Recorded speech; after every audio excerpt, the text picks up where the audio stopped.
Hello, welcome to Leadership and Culture in Healthcare. I'm Matthew Winn, and I'm delighted to be with Neil Carr, the Chief Executive of Midlands Partnership Foundation Trust. Neil, welcome. Hello. Neil, tell us a little bit about you, your organisation, where, for those that don't know you, where it operates and what does the trust get up to? Sure. Thanks, Matthew. I guess I had a fairly conventional approach to getting into this job. I started life off as a nurse. I trained as a nurse in the northeast of England. I then did post-registration training in Manchester, and for a short period of time went back to the northeast. I had the opportunity then to get into, well, a nurse therapist role, which I guess we'd now call an advanced nurse practitioner role. And from there, I had the opportunity to work with other disciplines, in particular medicine, if I'm honest. And they taught me a great deal about how to work as part of a multidisciplinary, multi-agency team. And that really encouraged me in many ways. From there, I went into what I would call operational management, and I went through a nursing route, nursing officer, senior nursing officer, divisional nursing officer. And then I took on the role of chief operating officer, which landed me in the role of chief executive of this organization some 17 years ago. So on that journey, I think I was also lucky to have bosses that believed in education. So I was able not only to think about leadership and formal management qualification, but the organization I worked for facilitated me to do postgraduate management training. And I think that did put me in good stead, because it was certainly a blind spot in my portfolio up until that point. I maybe understood the practice, Matthew, but I certainly didn't understand the theory. So that was my route getting to the role I occupy now. 17 years in leading one trust. What keeps you coming in and leading MPFT?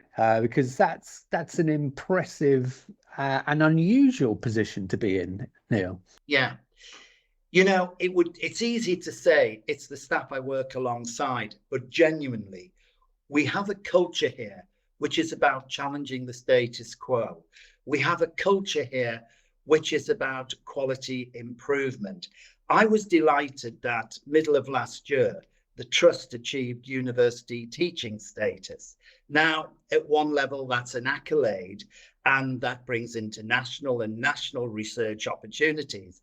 But it also brings a lot of opportunity for our rank and file staff to work alongside experienced researchers to ask the questions why. And if our staff are asking those questions why, we can bring about meaningful change, Matthew. You know, you and I talk a lot about transformation, strategy, but do we talk a language that the rank and file staff, the backbone of our organization, really understand and appreciate?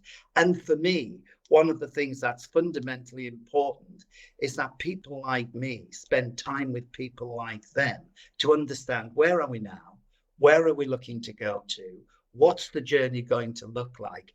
Do they understand their role in that journey? And when we arrive at that position, have we as an organization equipped them with the skills and the knowledge to do the new job? And that's got to be put into a language that staff will own. They appreciate, they respect it, as opposed to what they might describe as, you know, me talking the management speak. And that's what motivates me, getting close to the workforce. And that's what I enjoy most about this job. They are challenging the status quo. My job is to facilitate them to bring about change. Yeah, interesting. And when we look at your star survey results, and one of the reasons we're having this conversation is, you know, you've got best in class in, I think, recognize and reward, safe and healthy always learning. I may have done a disservice on other ones, but they're all pretty high, that those that you weren't top scoring on. And you talked out there about a culture of challenging status quo and developing QI. Just unpack a bit more about what is the culture of the organization. And I guess, Neil, how have you developed that culture as well? If you were to go back 10, 12 years, in many ways, we were probably plodding. We were doing all right. CQC had rated us good. But were we differentiating ourselves? Were we challenging the way we were doing things? And if I'm honest, we were, but that was in pockets. There was a lot of people treading water. And that's what brought us to the point of thinking, you know what? We've got to up our game. We've got to change. We've got to work with the workforce and not do it to the workforce. And I was doing some work with the Americans at the time around nurses taking on advanced roles, prescriptive authorities, etc. And I became very interested in the Virginia Mason model of in pursuit of the perfect patient experience. Now, we were able to embrace that as a model. It served us very, very well. But in some ways, it was quite complex to look at things like rapid improvement processes. They were very time consuming. They were usually around big ticket issues. But, you know, that theory, an inch wide, a mile deep. And we did that for a while. And then I think we realized as an organization, there was a dawning that it was really about small change, but lots of small change adds up to something that has real impact. But were we really enabling of our departmental ward managers to challenge the status quo? Did we have a sophistication within our multidisciplinary, multi-agency teams that staff would be prepared to commit the time to looking, holding the mirror up, reflecting, how do we do things around here? Is there a different way? Is there a better way? So we've invested heavily over a number of years now into quality improvement initiatives. We've supported our departmental heads to really become quite intimate. We've got a small team of people that can go out to support them on the various issues. So what we're beginning to see from the grassroots up, Matthew, is a real commitment to change. And our job, you know, is it fair of me to say, often as senior leaders, we go out and we hear, but do we really listen? Do we really know what's happening out there, how it's happening? And that, I think, is a role that the senior leadership team and I have been able to play. The staff have had the ideas. We've gone out and we've acted as catalysts to some of that change. And one of the things that served us well is I genuinely believe staff would now say they have a voice and that voice is heard and responded to. And I find that very powerful. You talked, Neil, about you were doing well. You know, you weren't doing badly. You were doing well. I think you used the words interesting, plodding along. You know, everything was fine. Was there a kind of pivot? Was there a point where you or the leadership team said, actually, no, we need to do something different here? Well, I think there was more and more policy coming to the fore. We were beginning to develop strategy more, but we weren't engaging staff as well as we should do. And there was a lot of contentment with where we were at as an organization. And that's what we had to challenge, the status quo. You know, it was Peter Drucker that said, and I've always been an admirer of Drucker's work, but he's very clear, culture will eat strategy for breakfast. Now that's a line that trips off the tongue. But if you think about that and you unpack it, it's true. Culture will eat strategy for breakfast. So we were mindful. Did we have people, our workforce, doing the right things at the right time? And I think the answer was not always. Did we need to challenge as an organization our comfort zones? Most definitely. So that brought about what I might describe as our cultural revolution. And that's what we've continued to build on, Matthew. And you talked about the role of a quality improvement methodology helping in that respect, which I assume is very much about empowering people, I think, as you said, to make change themselves rather than ask permission, I guess. Is that right? Yeah, absolutely. What else were the practical things that you see happening in your organization all the time that maybe perhaps you don't see in other organizations that actually add to that culture? I think lots of organizations are doing it, and I don't profess we're doing anything wonderfully different. One of the things I do commend, though, regarding this organization, Matthew, most organizations would claim they've got lots of information on workforce, on clinical practice, and so it goes on and on, finance. But is it brought together in one place where people at the sharp end of our business can make sense of it? Probably not.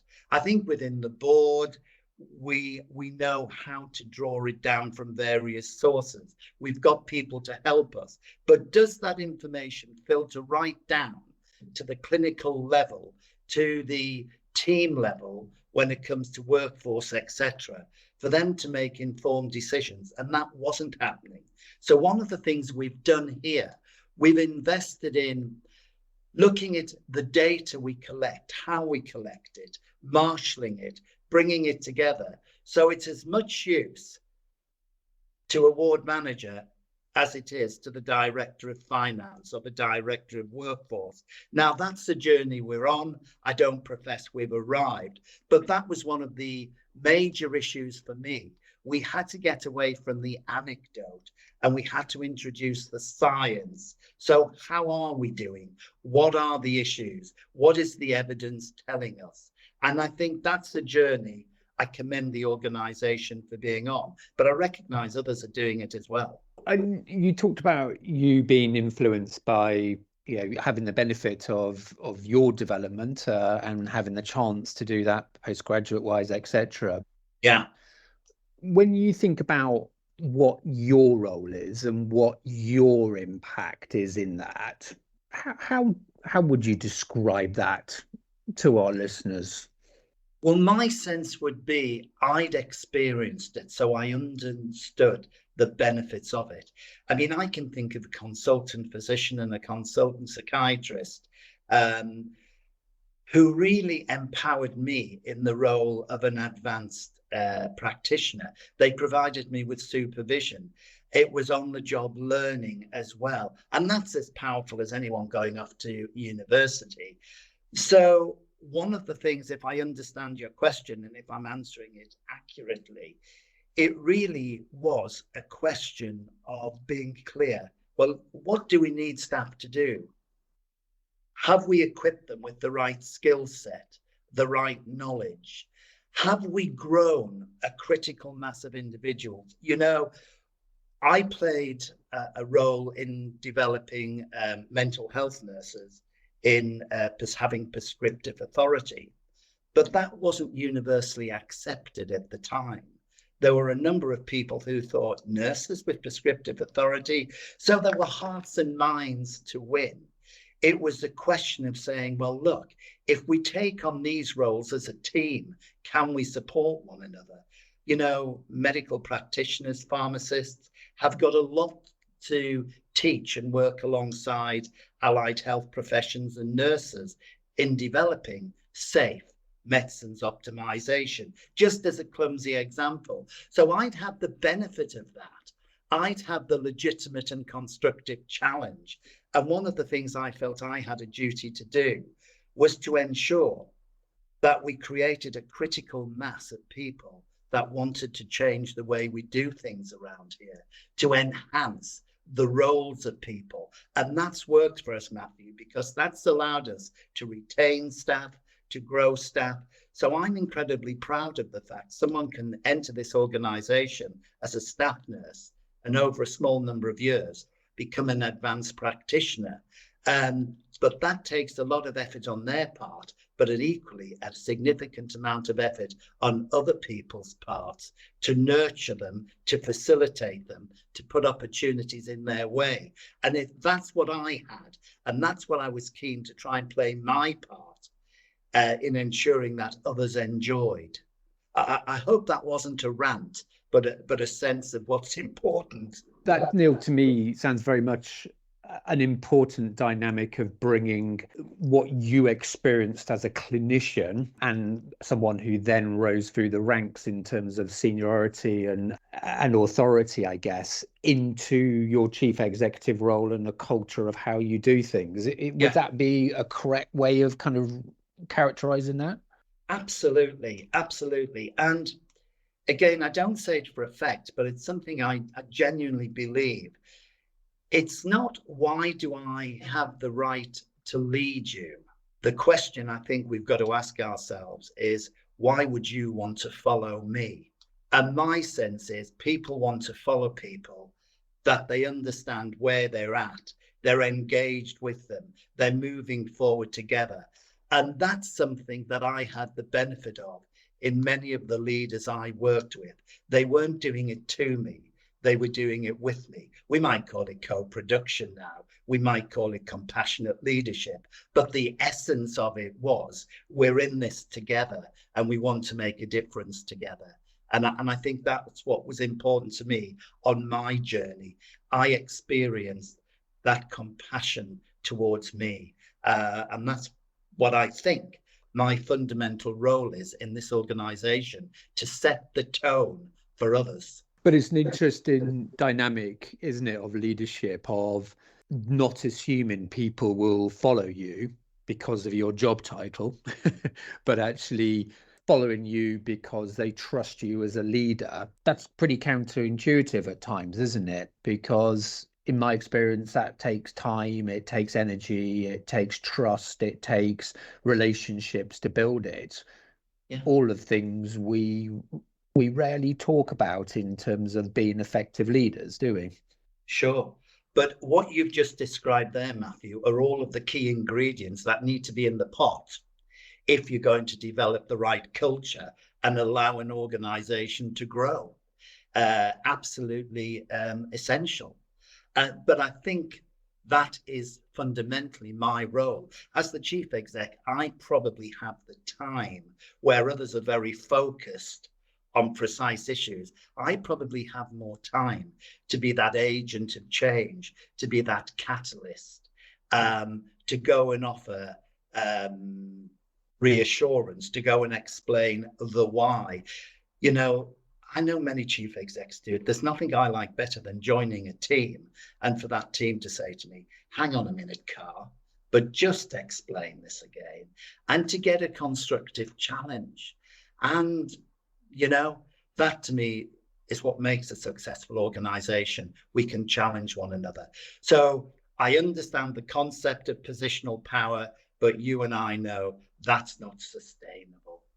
And I suppose one other thing be interesting to dig into is then how do you, that's a mindset, that's a distinct position that you have taken, because it's not prevalent with all leaders, is it? How have you made sure that approach then becomes the norm in Sure. MPF, in Midlands Partnership Trust? How have you made sure it's how your directors, your clinical directors operate? Because you talked at the beginning about the methodology of helping people to understand how to do things. Yes. It's the same with leadership, isn't it? And setting a culture. Absolutely. If I've given you the impression it's all down to me, I apologize to the people I work with, because I think what we've done as an organization, we've worked as a board, the non-execs as well as the execs, but the execs share my values, my beliefs. I don't have to, be hovering on anyone's shoulder, because they also believe, as I do, it's about empowering others. So I'm very lucky that over the years, and we're an established senior management team, and I think that does make a difference. We've learned the nuances of working alongside one another over a period of time, but they're committed to empowering others as much as I am. And one of the things we've been able to do is to devolve this organization. Now, that's created some challenges. It's a big organization, Matthew. I mean, we employ about 9,000 staff, and it goes from prisons in West Yorkshire right through to the Isle of Wight. And we provide a significant number of drug and alcohol specialist services in the south of England. So it's not just about that 2,500 square miles called Staffordshire and Shropshire. It is a diverse organisation. You have to manage it, therefore, in a different way. I often think the luxury of managing something that's a quarter of a mile square that goes up 6 floors, that must be very exciting and different to what I do. But the point I'm trying to make is, so we have 4 managing directors. One looks after Staffordshire, one Shropshire, one all specialist services, and one children and families. And we've had to select them very, very carefully and to ensure that they are culture carriers. And it's not left to chance, because my conversations with those managing directors are really about, so what are we doing? What are the objectives? Where is the workforce at the moment? What do they understand? What are the priorities? Who's leading on what? And I don't want to give the impression that's a monthly interrogation. It's not. But it's making sure they and I are on the same page in moving forward. So the simple answer to your question is, it's by choosing the right people with the right behaviours. Because what they do and what they say is pretty fundamental. And if we don't get that right in a devolved organisation, we've got problems. Now, that brings some challenges, Matthew, because on occasion, some of my corporate staff would say to me, why do we empower the managing directors in a way we do? Well, in my opinion, we don't have an option. I'm grinning because I recognise those dynamics of centralisation versus devolution are really tough to pull off, aren't they? Sure. And carry on doing it. Just one other thing before I talk about you and things that you would say to future people in leadership or who are just starting their leadership journey in a second. But you mentioned this a second ago. You manage and lead a geographically wide organization, and with quite a wide portfolio: community services, as you say, drug and alcohol, mental health, and it's multi-site. What's the distinct elements that you therefore need to bring to a multi-site organization? But I'm also quite interested in the mental health aspect, because when I look around the results for people from the STAR surveys and organizations, the 2 types of organizations that seem to struggle the most are probably ambulance services and mental health trusts. And yet you're different in how you operate and in terms of the outcomes you get in. So tell me a little bit more about those dynamics around your mental health portfolio and how you manage that diversity of space. What would I say in response to that? Well, like most mental health LD services, we have core services, and we have to make sure they are very solid. And as you know, there is a huge transformation agenda there at the moment. I won't repeat what I've said, but staff have to understand where we're at and where we're going to. One of the other things, however, that excites me is the range of regional and sub-regional specialties we have. And that some of those leaders, clinicians, managers, they think in different ways. How can they positively infect the rank and file, the base services? So for me, what's very important, no matter where it is, whether it's on the Isle of Wight or whether it's in Stafford Town, we've really got to ensure that we've got consistency. We've got the bases covered. We understand the basics.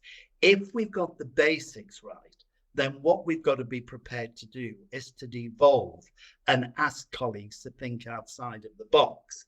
An example of that would be we have one of two regional secure units here in MPFT. The other one is in Birmingham and Solihull in the West Midlands. Now, we need to be collaborating with them. We need that true collaborative partnership working. They need to understand our issues, we their issues. We need to learn from them, they need to learn from us. We don't need to devolve that everywhere, but we need to make sure in a number of our services we're learning from best practice. That's where the university status comes in. What's the evidence base telling us at the moment? What is the best way to do this? And we need the right senior clinical staff of all disciplines who can challenge the way they're doing things around here.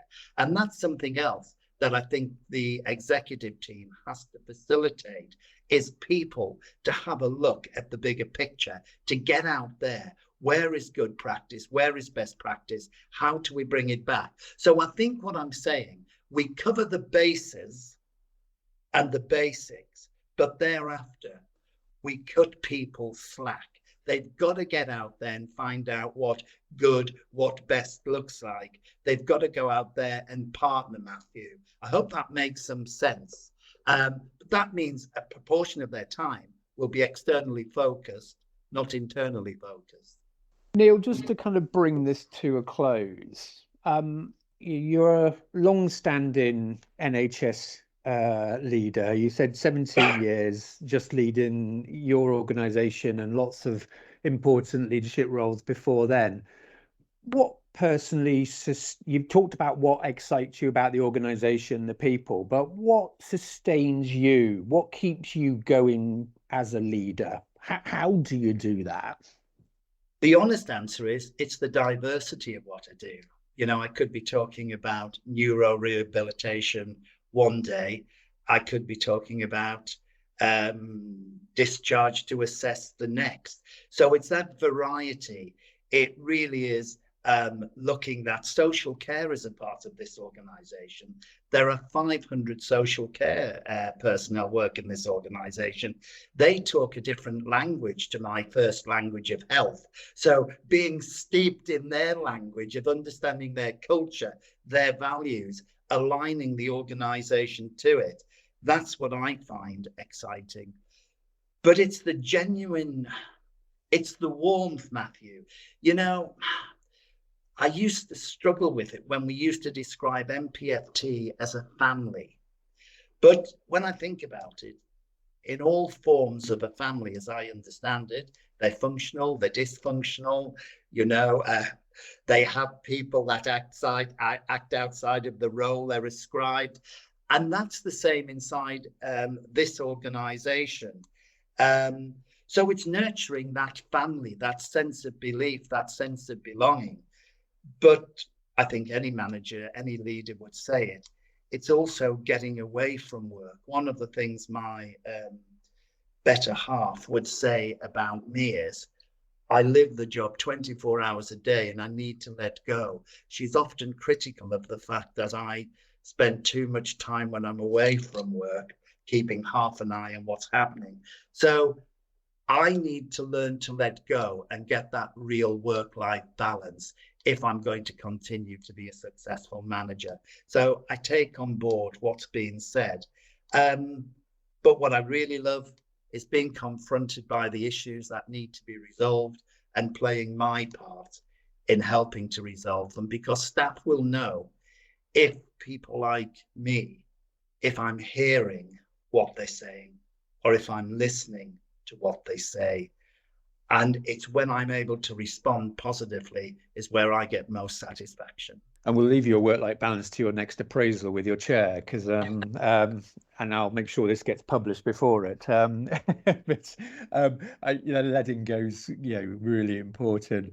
And on that, the final thing, just thinking about those that may be listening to this who are starting their leadership journey, or I don't like that phrase at all, but starting their leadership approach and Sure. thinking about their career.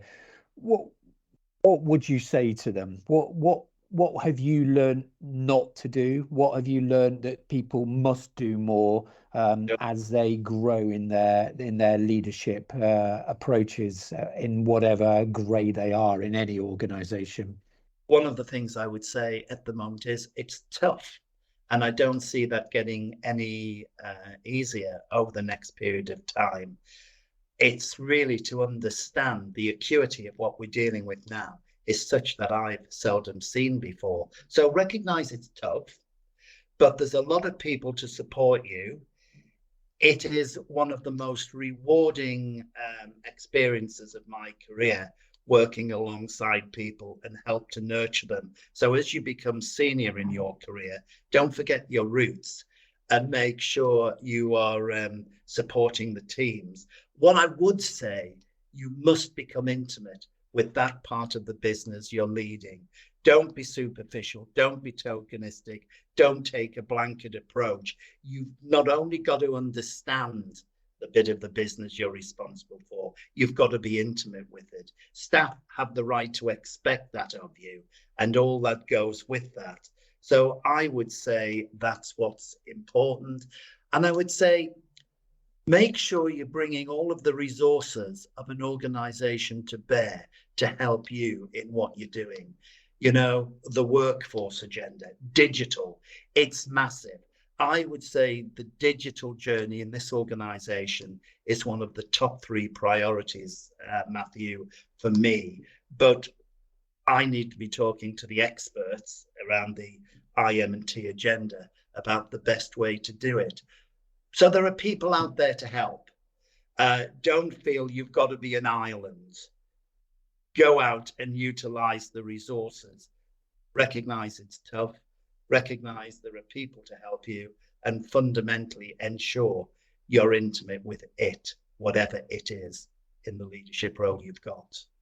Really helpful. I often say to people who ask me career advice that they need to be content in their current role and know and do it really well before you move on too quickly. And I think it's the same thing, isn't it? Of knowing your job, and then you're in a good place to move to something else if that be your choice.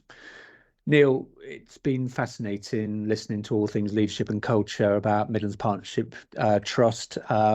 Some great insights. Love you bringing that kind of authentic clinical knowledge into how you operate as a leader. And I'm very much enjoyed talking to you on all things about culture, leadership, and in healthcare. Thank you so much. No, thank you. Thank you, Matthew.